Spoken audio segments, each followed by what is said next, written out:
the goal for this lecture, and this is going to be a little bit of a longer video presentation. The goal is going to be to determine and look at and discover what happens after the Mexican-American War, after we get this land, after we deal with the aftermath of the Wilmot Proviso. And so what we're going to look at is, we have all this new land, now what?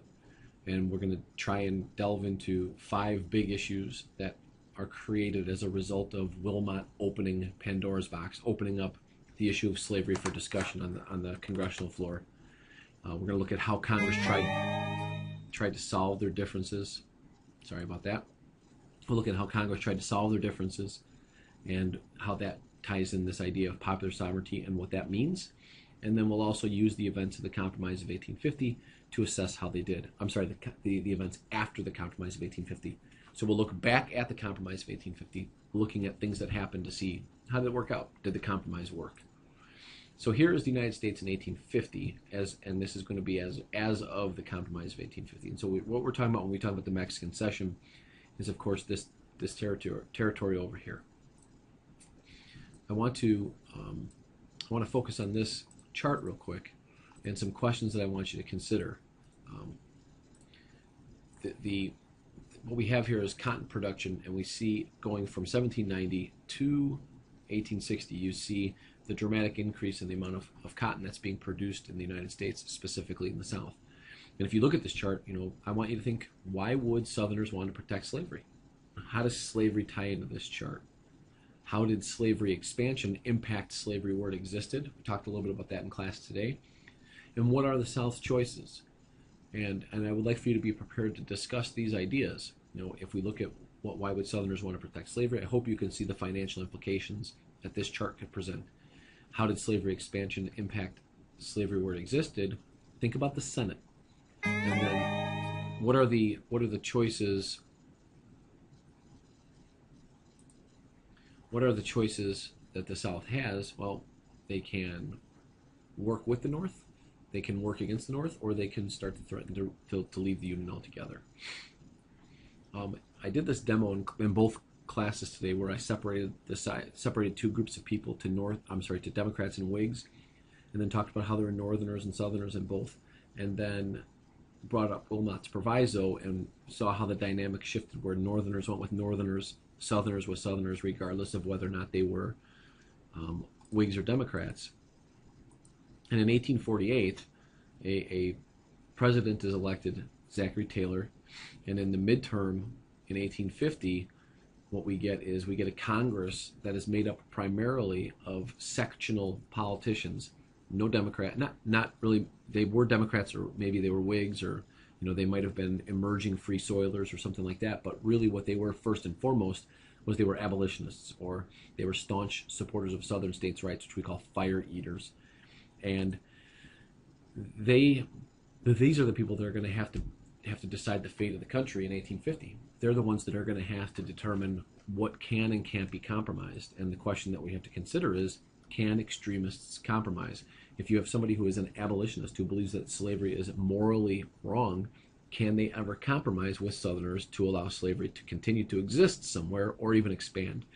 And vice versa, if you have somebody who is a staunch supporter of slavery, can they compromise with Northerners to halt the expansion of slavery, or maybe even limit slavery in some way?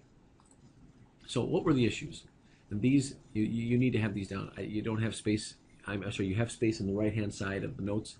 I would say that this would be on the side with section 1 of chapter 10. But here are the issues, and these are the 5 big issues that I referenced on the goal page. What's Texas? Where's its border? And what happens to the debt that Texas had from when it was its own country? Does the United States have to pay that, or does Texas pay that? Another big, and here's Texas, the land dispute. You see where we know where Texas is, but this is what Texans were claiming was Texas. Another issue, is this idea of slavery in the new territory. We know what Wilmot wanted, and we know what the Free Soilers wanted, but the Southerners aren't willing to accept that. And so we have this idea of forcing slavery down the throat of those who don't want it. Free Soilers want the West open for white settlement, white employment. A third issue is California. California, because of the gold rush in 1849, zooms through the population requirements and is ready to become a state. They wanted to become a free state. How do we balance that? A fourth issue is slave trade in Washington, D.C. Now that we have abolitionists coming to Congress to work, to be congressmen, and they are looking at and walking past slavery and the slave trade in the nation's capital, they are bothered by that, and they wanted to end the practice of slave trade in Washington, D.C. And here's an example of a slave auction house in Washington, D.C. Then the fifth issue is what the Southerners were most upset about, which was, but as their property escapes, runs away, Southerners wanted some recourse to get their property back. They wanted a more stringent fugitive slave law, a law that would allow them to go into the North, would allow them to go into these northern states to get their property back.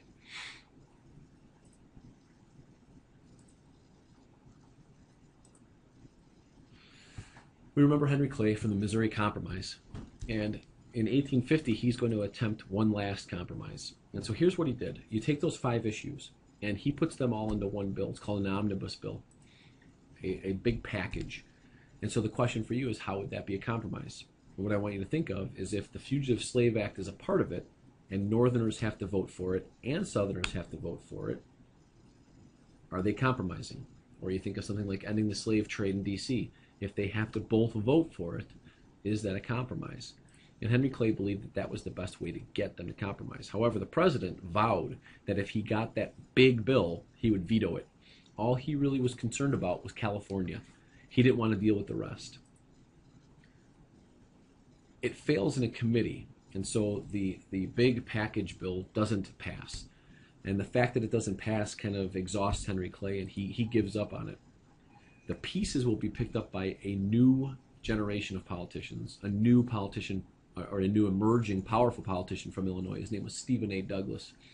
And Stephen A. Douglas, that's him right there, he has a new idea, and what he's going to do is he's going to, and I'm going to explain all this in a second, but I'm just going to put this up there. He's going to take the pieces of the omnibus bill and he's going to break it into individual components. Now, the reason that he's going to be able to do this, and Clay wasn't, is that Zachary Taylor actually dies while he's in office in July of 1850, and I'll tell you that story next Monday. It's kind of an interesting story that I have a newspaper article that I'll show you. But Taylor's dead, Clay's at home, and Douglas, he picks up the pieces of the compromise and he passes them one at a time, but he does so in a way where he gets coalitions of voters to vote on them, so he doesn't have the extremists voting for either side. So you could vote for the Fugitive Slave Act, but not vote for ending the slave trade in D.C. Or you could vote for ending the slave trade in D.C., but vote against funding Texas's debt, things like that. And so the question that we have to ask then is, is that really a compromise?